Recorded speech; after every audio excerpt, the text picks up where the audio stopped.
जगत्यां विजयं विधित्सुः अद्वैतसिद्धान्त सरोजसूर्यः மத்தியார்ஜுனேஷாவசதம் யஜௌசஹ. அங்கிருந்து மத்தியார்ஜுன க்ஷேத்திரத்தை நோக்கி கிளம்புறார். மத்தியார்ஜுன க்ஷேத்திரம்னா திருவிடைமருதூர், மத்தியார்ஜுனம்னு பேர். புட்டார்ஜுனம் மத்தியார்ஜுனம் அப்படின்னு 3 அர்ஜுனம் இருக்குது. அதில் மத்தியார்ஜுனம்னு திருவிடைமருதூருக்கு பேர். திருவிடைமருதூர் க்ஷேத்திரத்தை நோக்கி அங்கேருந்து கிழக்கு நோக்கி கிளம்பி போனார். தம்போஜயித்வானுஜரை சபாயாம் பப்ரச்சதத்தம் கிமிஹேதி யோகி திருஷ்யாகிருதி புரோச்ச புஜோத சத்தியம் அத்வைதமேவேத்யவதன் அவதன் நிரீஷா.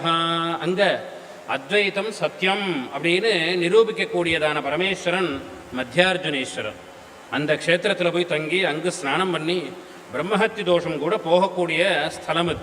ஜாதகத்தில் பிரம்மஹத்தி தோஷம்னு நிறைய இருக்கும். நமக்கு தெரிஞ்சோ தெரியாமலோ பசுமாட்டை அடிச்சிருப்போம். பசுமாட்டுக்கும் கண்ணுக்குட்டிக்கும் நடுப்புற போகக்கூடாது. பசுமாடும் கண்ணுக்குட்டியும் கட்டியிருக்குன்னா ரெண்டையும் சுற்றி தான் போகணும். ரெண்டுக்கும் நடுப்புற போனால் பிரம்மஹத்தி தோஷம் ஏற்படுறதுன்னு இருக்குது.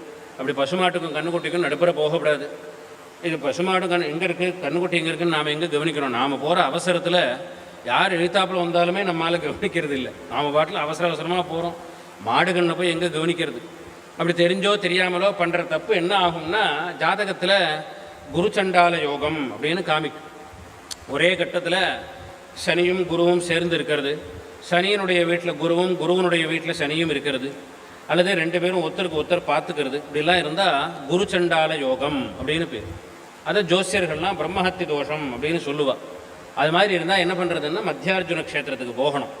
அப்படி திருவிடைமருதூர் போனால் 2 வாசல் இருக்குங்க. ஒரு வாசல் வழியாக கோவிலுக்குள்ளே போகணும், இன்னொரு வாசல் வழியாக வெளியில் வரணும். அப்படி இருக்கும். போன வாசல் வழியாகவே நாம் வரமாட்டோங்க. ஏன்னா அந்த கோவிலுக்குள்ளே போகிற பொழுதே வாசல்லையே பிரம்மஹத்தி தோஷம் நின்றுடும், விட்டுடும். அங்கே உள்ளே போயிட்டு சாமியெல்லாம் தரிசனம் பண்ணிட்டு இன்னொரு வாசல் வழியாக வெளியில் வர்றது அப்படின்னு ரொம்ப விசேஷமான க்ஷேத்திரம். பிரம்மஹத்தி தோஷத்தையே போக்கக்கூடியதான ஸ்தலம். அந்த ஸ்தலத்தை சேர்ந்தார் பகவத்பாதாச்சாரியார். அங்கே அத்வைத்தம் சத்தியம்னு நிரூபிக்கக்கூடியதான ஸ்தலம் அது. அந்த ஸ்தலத்தில் அந்த பரமேஸ்வரனை தரிசனம் பண்ணுறார். தரிசனம் பண்ணி அங்கு ஸ்தோத்திரங்கள்லாம் சொல்கிறார். அந்த மத்தியார்ஜுன ஸ்தோத்திரம்னு இருக்குது. மத்தியார்ஜுன ஸ்தோத்திரம் சொல்கிறதுனால பிரம்மஹத்தி தோஷம் எல்லாம் போகிறது. குழந்தைகளுக்கு நல்ல புத்தியை கொடுக்கும். காலத்தில் குழந்தைகளுக்கு கல்யாணமாகும். இப்படிப்பட்டதான பலன் கொடுக்கக்கூடிய ஸ்தோத்திரத்தை மத்தியார்ஜுன க்ஷேத்திரத்தில் பண்ணுறார். பிறகு அங்கேருந்து கிளம்பி தத்தோ மிருதகடேசானம் மிருத்யுஞ்சயம் உபாதிதம் அஸ்தௌத் மிருகண்டு தனயாத் அனுகிரகாய அர்த்த விக்கிரகம். அங்கிருந்து அந்த திருக்கடையூர் போகிறார். அங்கிருந்து மத்தியார்ஜுன க்ஷேத்திரத்திலேருந்து திருக்கடையூர் அமிர்தகடேஸ்வரர் அப்படின்னு பேர். இப்போ ஷஷ்டியப்த பூர்த்திக்கு ரொம்ப பிரசித்தமான ஊராக ஆயிடுத்தது. 60ஆம் கல்யாணம்னா திருக்கடையூரில் போகிறது. அங்கே தினப்படி 10-15 இது 60ஆம் கல்யாணம் நடக்கிறது அங்கே.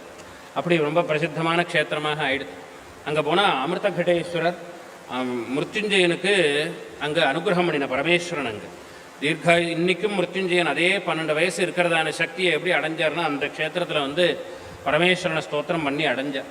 அப்படி அந்த க்ஷேத்திரத்தை அடைஞ்சி அந்த அமிர்தகடேச ஸ்துதின்னு பண்ணுறார். கைலாசே கமனீய ரத்ன கஜிதே கல்பத்ருமே ஸ்திதம் கற்பூரஸ்பட்டிகேந்து சுந்தரதனும் காத்யாயனீ சேவிதம் கங்காதுங்க தரங்க ரஞ்சித கடாபாரம் கிருபாசாகரம் கண்டாலங்கிருத சேஷபூஷணமம் மிருத்யுஞ்சயம் பாவையே.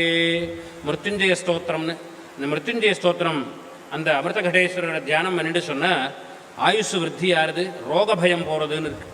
சதாபிஷேகம் பண்ணிட்டு இருக்கிற அளவுக்கு நமக்கு ஆயுசு விருத்தியாகும், வியாதி பயம் போகும்.